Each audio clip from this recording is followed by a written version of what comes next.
been using Rubicon since day one, working with Cadre. Brian, our founder and CEO, he's been a Rubicon user for close to 30 years now, I want to say. I think this is the 26th users group. He's been to 25.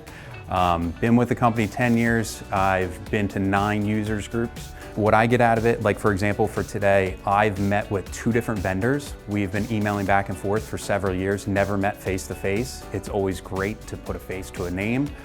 Also, it's just that birds of a feather session, which is basically able to air your grievances and problems. A lot of people are going through the same thing. It's one of the things that Brian and I, my coworker, that we always talk about and explain. Not many times you will get all of your competition in one room.